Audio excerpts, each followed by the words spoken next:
The rule for multiplication of fractions, should we have a over b times c over d, is to multiply the numerators together over multiplication or the product of the denominators.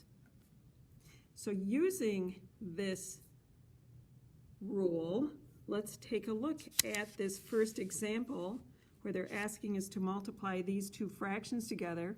Following that rule, we will find the product of the numerators and the product or the result of the multiplication of the denominators.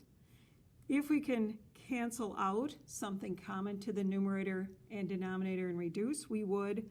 In this case, there are no common factors, and simplifying then leaves us with the result of 14/15. Multiplication of fractions works when we have variables as well. Same procedure. We will multiply the numerators, 4 times 8, 32, and multiply the denominators, resulting in a product of xy. So 32 over xy is our solution for the multiplication of these two fractions.